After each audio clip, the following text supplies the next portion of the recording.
Este es el podcast del Colegio de Contadores Públicos de Guadalajara, Jalisco. Acompáñanos en este viaje sonoro por el apasionante mundo de la contabilidad y las finanzas. Sean todos bienvenidos.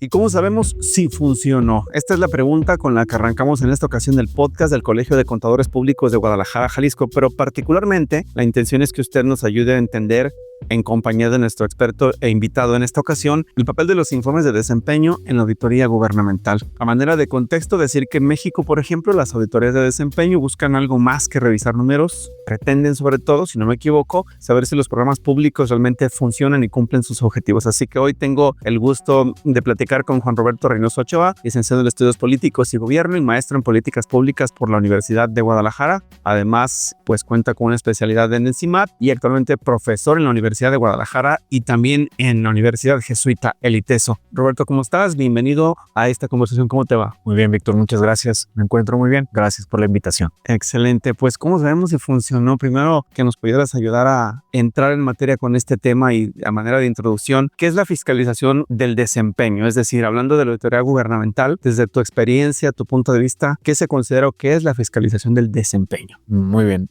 Pero bueno, primero la pregunta detonadora, ¿no? Claro, sí. De si funcionó o no. Esas preguntas son como categóricas de si algo funciona o no. Son complejas, ¿no? Ajá. Es como yo siempre que cuestiono a mis alumnos, digo, las preguntas de tipo sí o no hay que elegirlas muy bien, porque responder que sí o que no, pues es difícil, ¿no? Y este caso es uno de ellos, ¿no? Ajá. Yo soy de los que cree que podemos decir que hay ciertas o incluso como es una especie de flujo, ¿no? Entonces, decir si efectivamente funcionó o no, pues bueno, de entrada yo diría, está bien como título, pero es difícil de responder. Ahora, respecto de la pregunta de qué es la fiscalización de desempeño, apegándonos al marco legal, el origen de las auditorías de desempeño en México pues fue el Auditorio Superior de la Federación, ¿no? La reforma a la primera ley de fiscalización, bueno, más bien la derogación y luego la emisión de la ley que antecede a la actual, la Ley de Fiscalización Superior y Rendición de Cuentas de la Federación, pues estamos hablando del año 2000, 2001, y fue la primera que comprendió este tipo de auditorías que, digo, el texto decía palabras más, palabras menos, que la fiscalización de desempeño correspondía a la revisión de qué tanto se cumplieron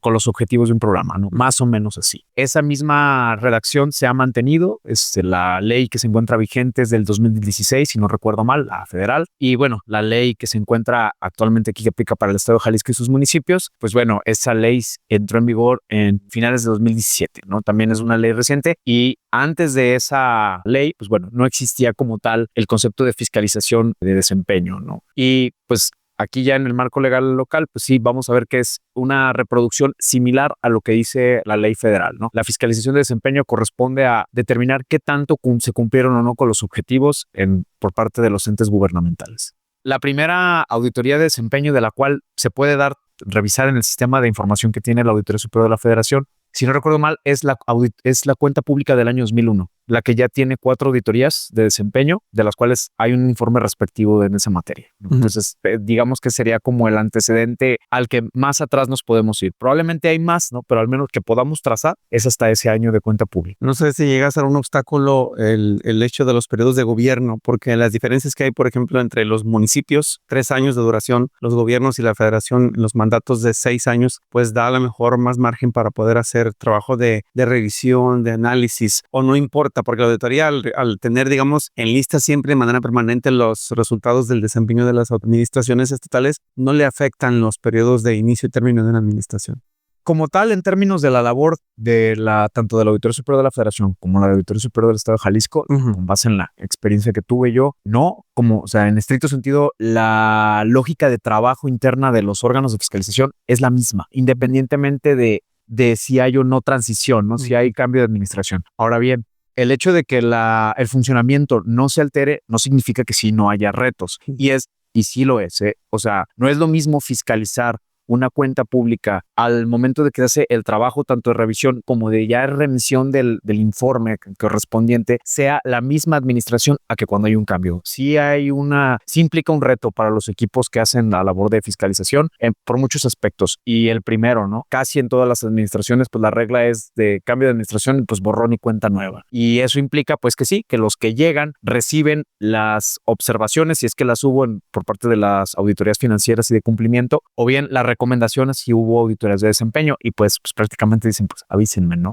Pero sí implica un reto logístico, no detiene el trabajo, pero definitivamente sí cambia, ¿no? Cuando hay este relevo de las administraciones. En la pregunta de cómo sabemos si funcionó, a mí me interesa saber si, por ejemplo, llega a afectar el sesgo político, porque al ser a veces de partidos distintos y asumir los factores políticos que toman las decisiones, que tal o cual personaje en las auditorías llegó ahí porque alguien lo acomodó, entonces responde a ciertos intereses. La autonomía no permite que se empañen los resultados con los colores de las administraciones. Siempre hay esa duda bastante natural, ¿no? Pensar eso. Y yo por un lado te diría que con base en mi experiencia profesional, yo no puedo argumentar que eso haya pasado. Sí, es cierto, mi experiencia es local, ¿no? Y el tiempo que estuve yo allá en la Auditoría Superior de la Federación fue parte de un programa que era de capacitación, que era esta dinámica de learning by doing, que es que te vas un periodo y tú trabajas allá en la Auditoría Superior de la Federación y te insertan en un equipo de auditoría. Entonces, a partir de eso es que pues tengo algo de experiencia, pero al menos aquí en lo local, mucho ayuda que, por ejemplo, los nombramientos de quienes están al frente de las auditorías son desfasados, ¿no? De las administraciones. Y luego, además, pues bueno, es un proceso, lo designa el Congreso del Estado aquí en el caso local y la Cámara de Diputados en el caso de la Federación. Y pues bueno, es aprobación, tiene que ser 3/4 partes, si es mayoría calificada, los que lo designan, pues está desfasado, ¿no? Además, los periodos que tienen los auditores, están al frente pues de las auditorías, tanto local como federal, son de 8 años. Entonces hay pues bastante cambio, ¿no? Digo, al menos en términos de colores partidistas sí los hay. Creo que eso es lo que, además, digo, de la autonomía que está garantizada en la Constitución, pues al menos quita, ¿no? La duda, insisto, de mi experiencia personal, ¿no? Ahora bien, de que hay señalamientos, los hay, y específicamente son en el ejercicio de la Auditoría Superior de la Federación. El actual auditor, David Colmenares, pues sí ha sido sujeto de bastantes señalamientos, ¿no? Respecto de muchas índoles, ¿no? Pareciera que el licenciado David Colmenares, pues, no sé, como que trae ya, no sé, una especie de personas que están detrás de él, ¿no? Pero sí, sí hay señalamientos y muy puntual, ¿no? Y específicamente de auditorías de desempeño que causaron los informes, pues, problemas, por así decirlo, ¿no? No fueron bien recibidos en términos de que lo que se dijo sí fue duro, ¿no? Y pues creo que el mayor escándalo, si lo puedo llamar como tal escándalo, fue la salida del auditor especial de desempeño que evaluaba el costo de la canción del aeropuerto internacional, el nuevo aeropuerto que iban a construir en la Ciudad de México. Y ese ahí sí, pues sí hay todo un tema, ¿no? Detrás hay las notas al respecto. Muchísimo movimiento que siempre esto genera. Eso me lleva además a preguntarte en qué se diferencia la práctica de auditorías de desempeño en Jalisco respecto de la Auditoría Superior de la Federación. ¿Hay alguna que sea muy marcada? Sí, definitivamente hay una. La cantidad.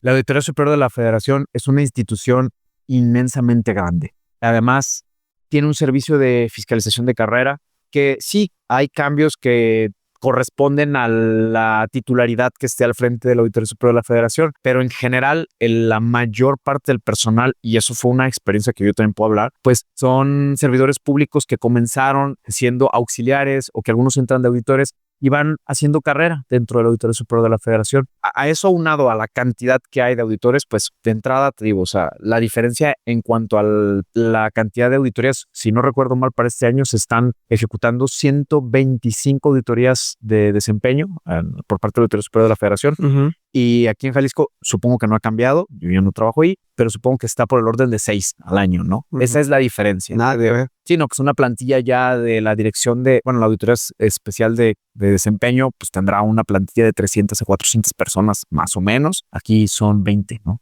Y no me equivoco, andarán por el orden de 20 personas. Y eso te da, digo, poniendo solamente el caso de la Auditoría Superior de la Federación, las manos y los ojos suficientes para revisar a todo el aparato de gobierno, incluidos los... No, pues es imposible. Igual que en cualquier otro ejercicio de fiscalización, la práctica de auditoría de, por ejemplo, la financiera, ¿no?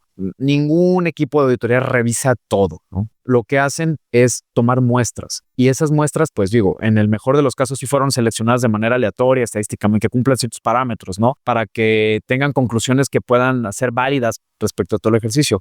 En la mayoría de casos, cuando son solo auditorías contables, sí logran hacer una revisión total, ¿no? Sí, la verdad es que sí. Sin embargo, igual las auditorías de desempeño no es la excepción, ¿no? También hay que hacer un ejercicio de ponderación. De hecho, es un principio, ¿no? De materialidad, que es elegir lo que sea más relevante para auditar, porque es imposible, no se puede auditar todo. Y en eso, retomando un poco la pregunta inicial de este punto, sí te puedo decir que la auditoría de aquí tiene una diferencia metodológica, además de la cantidad, que aquí se audita desde el inicio que se comenzó con la práctica de auditorías de desempeño, que la primera cuenta pública que se revisó fue la del año 2018, y yo participé en esa primera revisión de los primeros informes de auditoría de desempeño, fue que se planteó una metodología basada un poco en, o sea, y tratando de adaptar la metodología basada en riesgos, ¿no? Es decir, identificar áreas de riesgo y que fueran materialmente relevantes, presupuesto principalmente, y sobre esas irse, ¿no? Y a nivel federal es un poco distinto, hay un ejercicio más, voy a usar la palabra, no me gusta, pero holístico, porque la verdad sí es una cosa difícil de entender cómo es que eligen las auditorías de desempeño que van a hacer cada año, pero sí hacen una revisión bastante exhaustiva, ¿no? Revisan agenda legislativa, hay un equipo de la auditoría que hace revisión de medios, ¿no? También temas que están como en los medios forman parte de los criterios para elegir qué auditar en el próximo ejercicio. Y ese es como uno de los tantos criterios que usan, ¿no? Justo te iba a preguntar, y te escuchaba y decía, bueno, entonces existe una especie de auditoría de oficio, es decir, lo que en la opinión pública está girando como interés de la comunidad o del partido del poder o del grupo político del gobernante y motiva entonces una revisión, ¿o no es tanto así? No necesariamente, pero sí es un factor. Sí forma parte de los criterios que los equipos de auditoría, bueno, que las direcciones, porque son un conjunto de direcciones, si no recuerdo mal, son 4 direcciones dentro de la auditoría especial de desempeño, ya en la Auditoría Superior de la Federación, que hacen este ejercicio como heurístico, o sea, de revisión, y uno de los criterios que usan es lo que está en los medios. Y sí, tan así, por ejemplo, y lo cito como un dato, ¿no? Han habido, no sé si recuerdas, temas con respecto de cómo se mide la pobreza en México, ¿no? Y se suscitan y salen notas y se dice que se cambió la metodología y que ya de plumazo hay menos personas que se encuentran en situación de pobreza. Esos temas han sido objeto de auditorías de desempeño y lo sé porque yo me las he tenido que revisar para diversas actividades que yo hago y sí están muy claritas, ¿no? O sea, hubo ese escándalo durante la administración de Peña Nieto, hubo una auditoría de desempeño al INEGI y al Coneval, justamente para evaluar en qué medida, pues bueno, habían habido cambios a la metodología. Y hace poco igual, ¿no? Este último dato que salió, pues como fue muy cuestionable por algunos, otros lo dan por sentado, también es igual sujeto, ¿no? Dentro de los criterios que están usando para fiscalizar la cuenta pública del año pasado. Preguntar además ahora en un análisis justo del numeralia, como bien señalabas, ¿qué consideras que es más relevante? Es decir, o el escenario ideal sería más auditorías de desempeño o menor cantidad, pero con mayor profundidad. Y no sé si quieres elegir el caso Jalisco o el caso de la Federación. No, pues cualquiera de los dos, tú que aplica igual. Y es un debate ese, sí, o sea, y sí es un planteamiento, y lo digo yo como una persona que formó en su momento parte del equipo que inició aquí en Jalisco, sí era un debate, ¿no? Hacer auditorías a profundidad, bueno, y sacrificando cantidad, o bien haciendo hacer más auditorías, pero sacrificar, o sea, poner de por medio la profundidad a la que podíamos llegar. Y en su momento, pues, se optó por profundidad aquí. Sí se optó y primero que nada, pues bueno, porque era una metodología que se estaba apenas como echando a andar. Y yo lo digo hasta a veces, ¿no? De broma, ¿no? Digo, pues fue como la salida natural de, pues, si nos equivocamos, que sean poquitas, ¿no? Okay. Como era un proceso de aprendizaje, la verdad es que sí, o sea, no había nada, ¿no? O sea, literal fue echar a andar auditores de desempeño cuando no había antes. Y no porque nos fuéramos a equivocar, pues, ¿no? Pero sí era como este proceso de aprendizaje requería definir, por ejemplo, manuales de procedimientos, en general, este conjunto de documentos, pues, que son los que dan forma al quehacer gubernamental, pues también fuimos haciéndolos a la par, ¿no? Conforme íbamos haciendo el ejercicio de revisión del desempeño, pues íbamos construyendo, redactando los manuales que hoy, pues, son los que dictan cómo se hacen las auditorías de desempeño. Yo sí creo que es mejor profundidad, ya como una percepción ya en lo individual, sí creo que es mejor hacer una revisión más a profundidad. Definitivamente esto luego te genera un costo, ¿no? Que es que el resto de entidades que jamás reciben una auditoría de desempeño, pues les son totalmente ajenas. Y ese es como un valor que tiene luego la auditoría de desempeño, que pasa desapercibido, ¿no? Yo recuerdo hasta ver una plática ahí con nosotros en la Auditoría del Estado de que queríamos ver como estos desplegados, ¿no? Así de cuando ya se publicaban los informes y queríamos como que saliera alguna nota, ¿no? Ujú. Y la verdad es que no, o sea, salvo 2 periodistas, Sonia Serrano y no recuerdo ahorita el nombre del... el maestro Gabriel Torres también de repente revisaba y ahí en Milenio publicaba alguna nota, ¿no? Ujú. Y nada más. Sí. O sea, pasábamos literalmente pues desapercibidos. Y pues bueno, luego decíamos, ¿y si hacemos más para llamar la atención? Pero luego también decíamos, pues que haciendo así pocas a profundidad, sí salía material, ¿no? Pero también otro tema con las auditorías de desempeño, a diferencia de las de financieras o con las contables en general, es que no hay un número, ¿no? O sea, por ejemplo, las personas cuando escuchan auditoría quieren cuánto se observó, ¿no? Exacto. ¿Cuánto fueron los montos observados? Porque esa va a ser la nota, ¿no? La Auditoría Superior de la Federación, en su primer informe de entrega de cuenta pública, que es en febrero, de informes de cuenta pública, observó en Jalisco tantos millones, ¿no? Y sale la nota, la primera plana, ¿no? Pues no, en auditoría de desempeño eso jamás va a pasar. Si son argumentos más, pues que requieren mucho más contexto, que difícilmente los vas a ver en un encabezado. Entonces, en resumen, yo soy de la idea de que pues pocas a lo mejor, pero mayor profundidad. La Auditoría Superior de la Federación, y eso tengo que ya acoto mi intervención, no obstante que es una gran cantidad de auditorías cada año de desempeño, son muy profundas, ¿eh? O sea, sí son documentos que al menos no es el que se publica, porque lo que se publica es una versión, digamos, pues pública, que no solo omite los temas que establece la ley de transparencia, sino también omite mucho de los elementos que no son sustantivos. Son documentos, tú los ves publicados en la página de la Auditoría Superior de la Federación de 40 páginas. El documento probablemente en el expediente rondará las 200 páginas, ¿no? Entonces sí es como también son muy profundas, pues. Nada más allá, la cantidad te permite hacer muchísimas auditorías. Muy bien, nos queda un poco más por conversar en esta plática del podcast del Colegio de Contadores, pero vamos a una breve pausa, maestro Juan Roberto Reynoso Ochoa, y regresamos enseguida para continuar con este tema, cómo sabemos si funcionó el desempeño de las auditorías. Vamos a ir al corte, regresamos enseguida.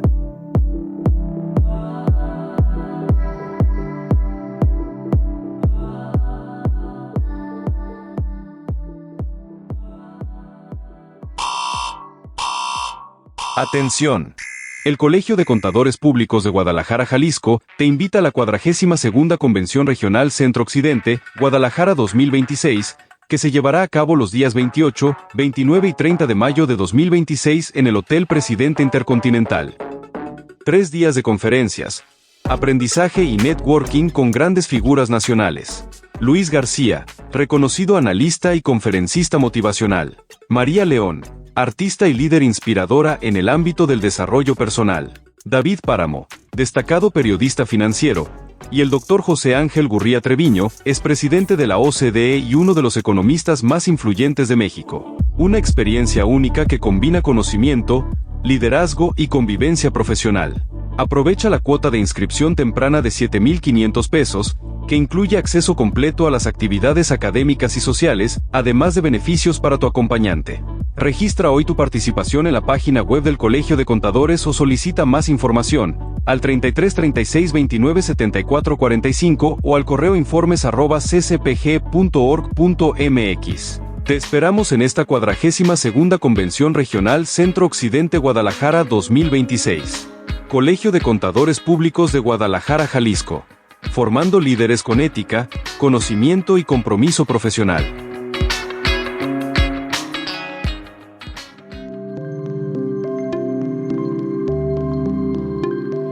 Descuentos por años de afiliación. ¿Sabías que tu antigüedad como asociado en el Colegio de Contadores Públicos de Guadalajara te da derecho a un beneficio especial? Se trata del bono de lealtad, un reconocimiento que ya está disponible y que premia tu permanencia dentro del colegio.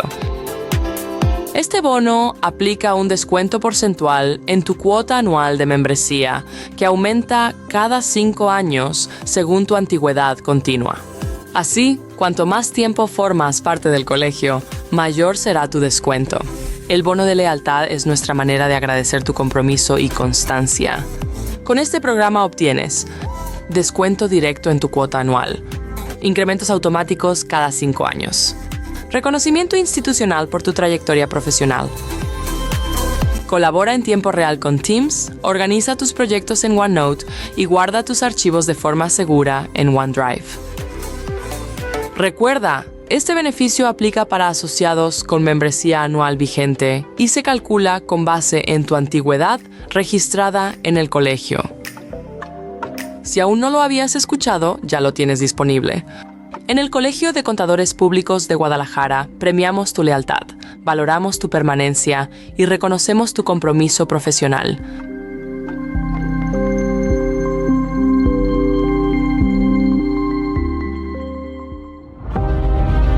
Conviértete en un experto en prevención de delitos financieros. El Colegio de Contadores Públicos de Guadalajara, Jalisco, te invita a formar parte de la Maestría en Prevención de Lavado de Dinero y Financiamiento al Terrorismo. Un programa académico de alto nivel diseñado para profesionales con 520 horas frente a docente, que buscan marcar la diferencia en el entorno financiero y empresarial. Esta maestría, que inicia en mayo de 2026, te preparará para diseñar e implementar políticas efectivas de prevención, tanto en materia de lavado de dinero, financiamiento al terrorismo, así como en anticorrupción, a través del dominio del marco jurídico, el conocimiento del sistema financiero, auditoría, criminología y técnicas avanzadas de investigación. Aprende con especialistas del sector y desarrolla competencias clave para proteger a las organizaciones del bloqueo de capitales y otros riesgos derivados del manejo de recursos ilícitos. La maestría está dirigida a profesionales del sector financiero, contadores públicos, abogados, auditores, consultores y funcionarios de cumplimiento que deseen llevar su carrera al siguiente nivel, y cuenta con reconocimiento de validez oficial REVOE por la SEP. Para informes e inscripciones, escribe al correo capacitacion@ccpg.org.mx. También puedes escribirnos por el chat de WhatsApp en el 33 36 29 74 45 del Colegio de Contadores Públicos de Guadalajara, Jalisco.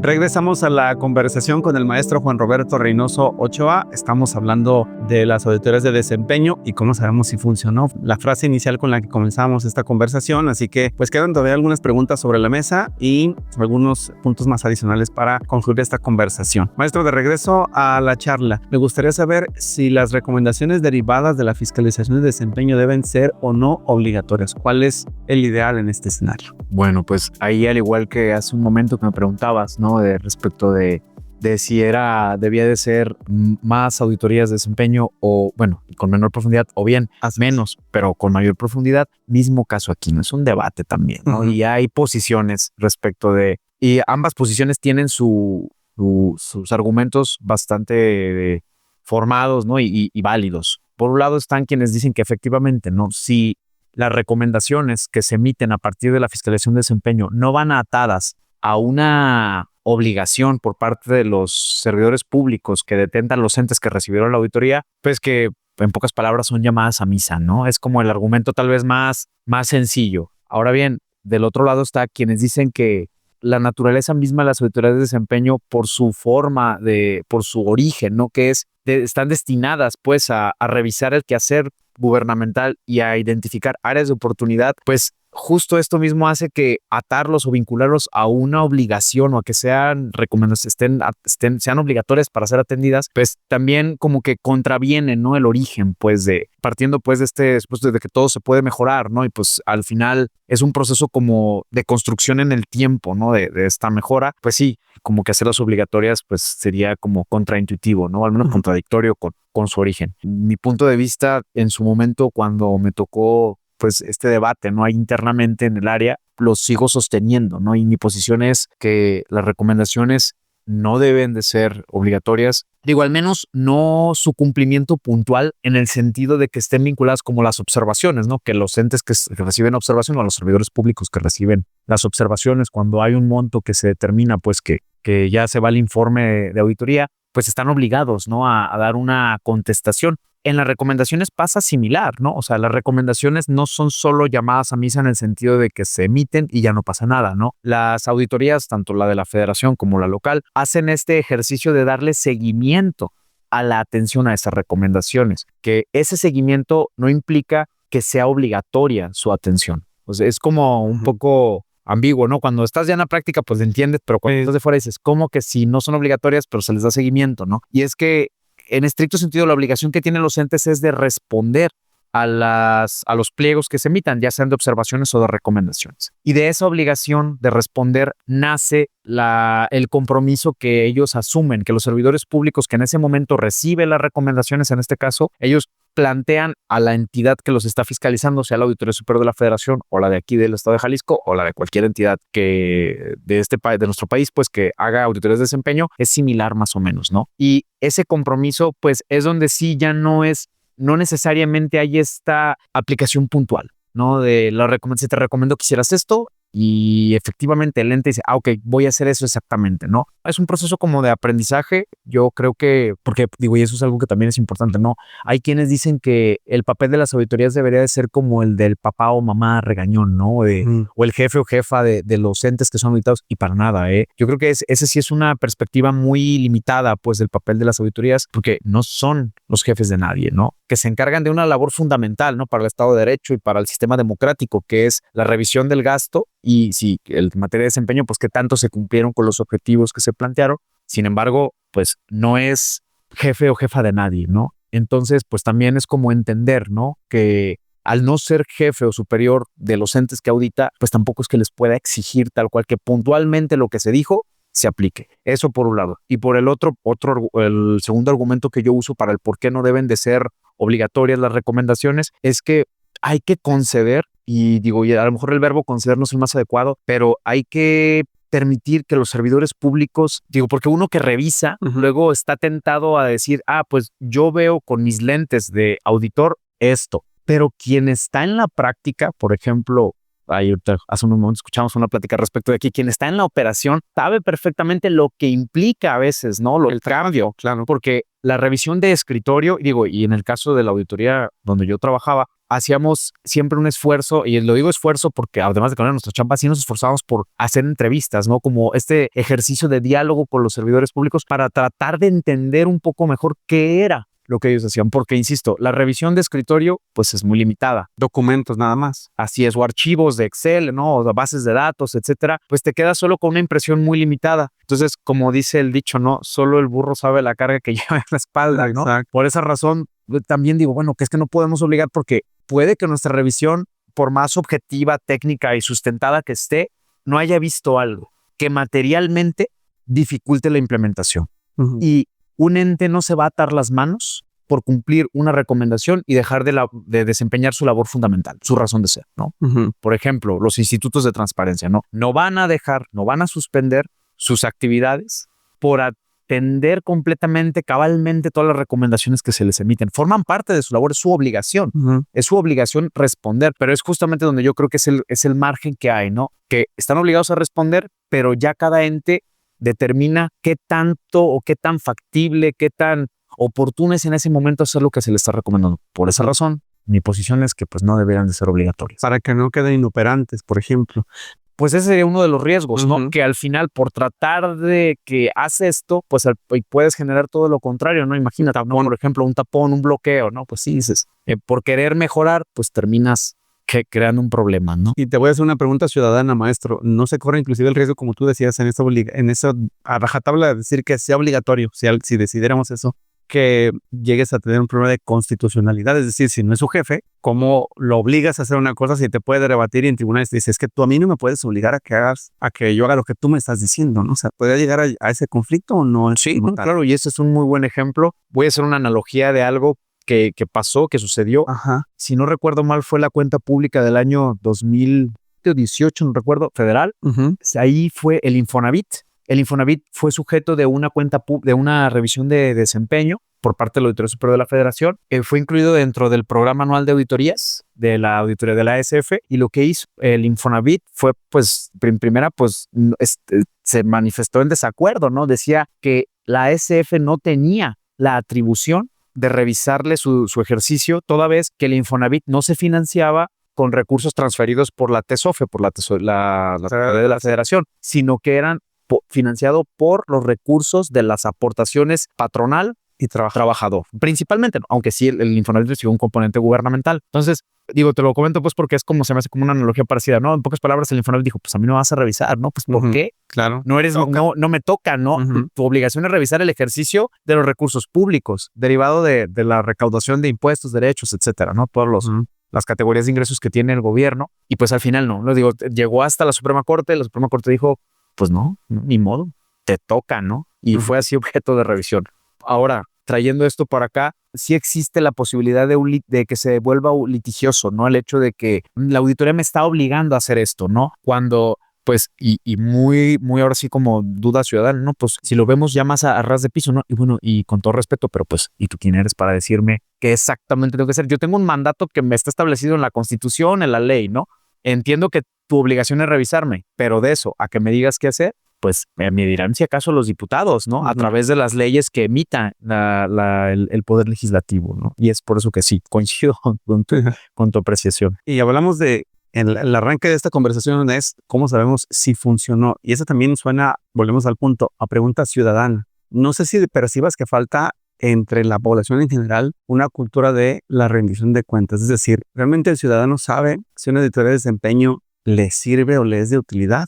El trabajo que hay detrás para realizarla, conseguir el resultado y hacerlo público, si le funciona o no le sirve. Es decir, el ciudadano entiende realmente de lo que estamos hablando. Yo creo que en general el labor de las auditorías, de los entes fiscalizadores, pues es complejo de comunicar por varias razones, ¿no? Por ejemplo, cuando se entregan los informes de cuenta pública allá en la Federación, en esos 3 periodos siempre la nota es tanto fue el monto observado del ejercicio de cuenta pública de tal año y estas fueron las entidades, las dependencias o OPDs, ¿no? Organismos públicos centralizados que fueron objeto de revisión y que eso se les observó, ¿no? Pero pues digo, en estricto sentido, el monto observado no es necesariamente un desvío, ¿no? Es simplemente que en el ejercicio de auditoría, el ente que recibió que fue objeto de fiscalización, no acreditó en su momento o el auditor no estimó pertinentes las respuestas que otorgó el ente que fue fiscalizado. O sea, comprobación. Exactamente, ¿no? O sea, simplemente no cumplió con los criterios o por alguna razón su respuesta no fue oportuna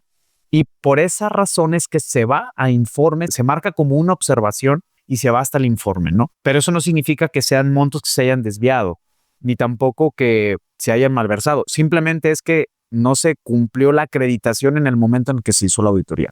Ahora bien, muchos de ellos efectivamente sí son resultado de si no de una malversación o de un destino no inapropiado, pues del desahucio administrativo, ¿no? A veces, y mucho del desahucio administrativo no necesariamente habla de mal de los servicios públicos. Es compleja la operación, ¿no? Tener realmente al día aquí se vuelve bastante complejo en términos de tanto contables como financieros, ¿no? Quienes han trabajado en esas áreas saben que sí está en chino, ¿no? Estar al día. Y en el caso de las auditorías de desempeño, si eso es en las auditorías financieras, contables, que digamos que es más sencillo establecer esto por esta razón que te digo, o sea, porque se puede reducir a un número monetario, ¿no? A una cantidad. En el caso de desempeño, pues no es así, como ya lo habíamos dicho, no hay un número, no hay una cantidad, hay auditorías que por su naturaleza de desempeño tienden así a emitir algún resultado en el cual sí hay un porcentaje, hay una cantidad, pero son los menos, ¿no? Realmente estos ejercicios son como más, abarcan más, pues más objeto de revisión y otra cosa, ¿no?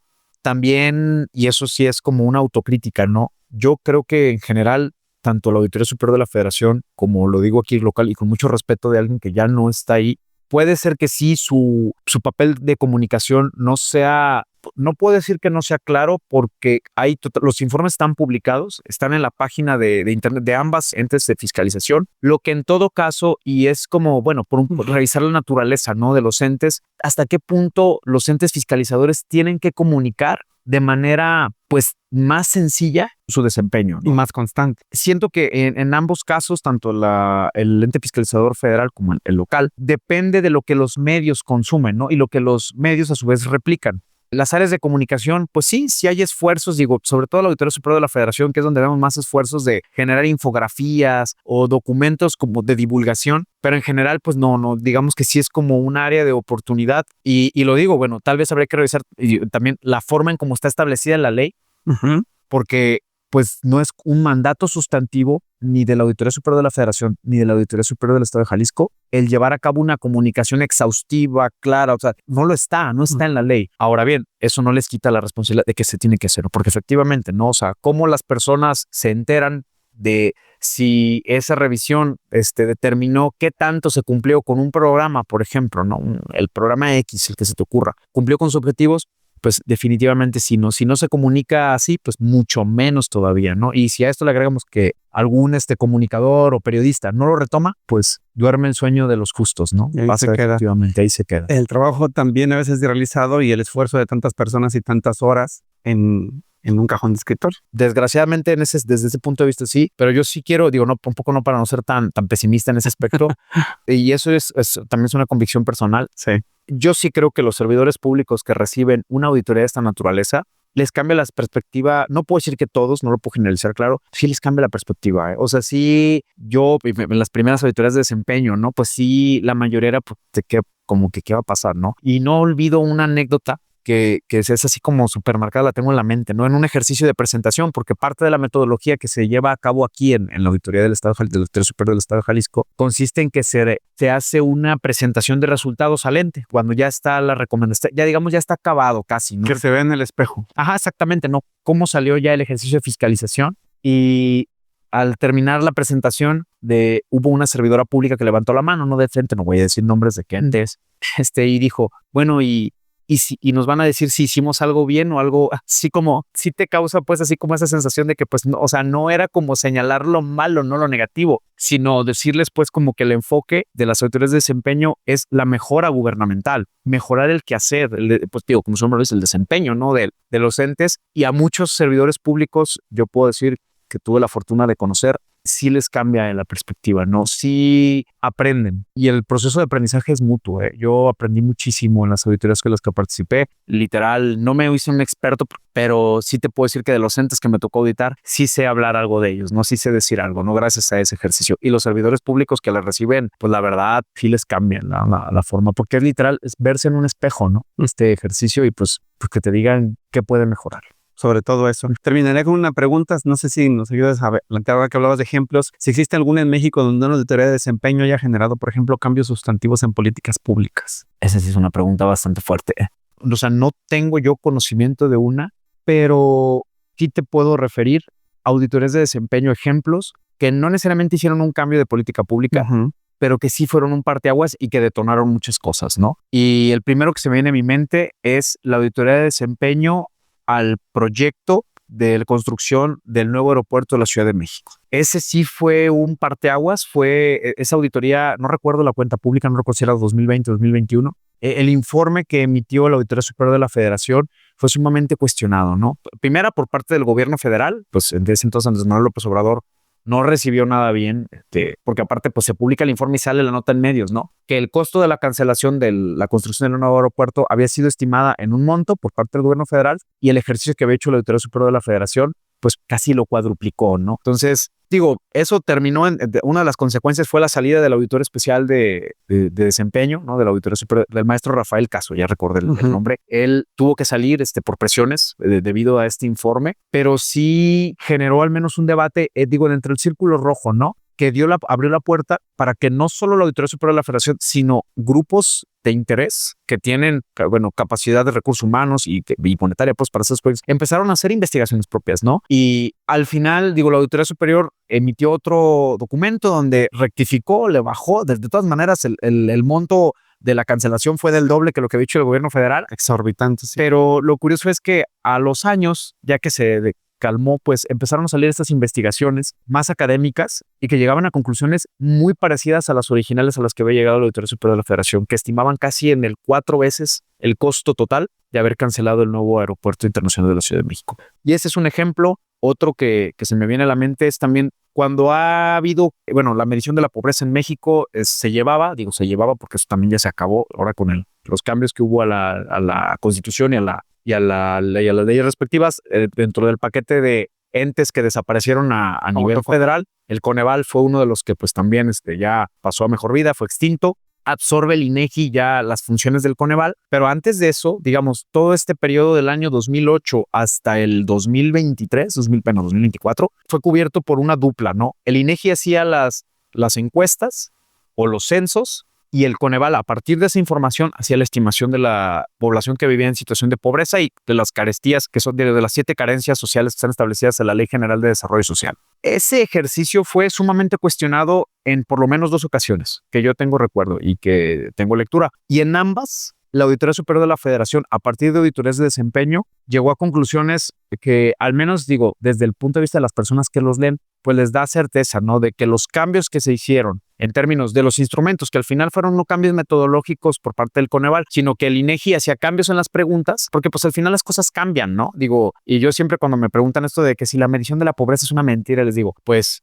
yo prefiero tener esa estimación, tal vez no sea la más precisa o puede ser muy cuestionable, pero es una medida, ¿no? Y que es objetiva, a que no tener nada, ¿no? Y bueno, en resumen, digo, en ambos casos, los dos, la Auditoría Superior de la Federación determinó pues que no había como tal, ¿no? Que había certeza por parte del ente que revisó de que la medición de la pobreza seguía siendo válida, ¿no? Y que era comparable en el tiempo. Y pues bueno, digo, son ejemplos que tal vez no dieron como resultado de un cambio de una política pública, pero que han sido elementos de noticia nacional, ¿no? Y de debate, ¿no? Y pues bueno, creo que ahí la auditoría de desempeño pues ha salido avante, ¿no? Pues a darnos el resultado, que aparte nos ayuda a monitorear, por ejemplo, en el caso primero, de las afectaciones que pueden surgir en el manejo del recurso público, ¿no? En la toma de decisiones que tienen un carácter más político. Escucharon ustedes la conversación con el maestro Juan Roberto Reynoso Ochoa en este podcast del Colegio de Contadores Públicos de Guadalajara, Jalisco. Él, licenciado en Estudios Políticos y Gobierno y maestro en Políticas Públicas por la Universidad de Guadalajara. Muchas gracias. no, pues gracias a ti, Víctor, gracias también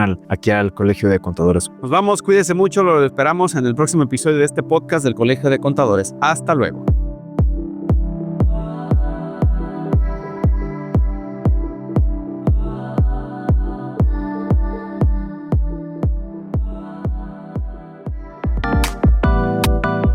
Gracias por escuchar este podcast del Colegio de Contadores Públicos de Guadalajara, Jalisco. Te esperamos en el siguiente episodio. Hasta la próxima.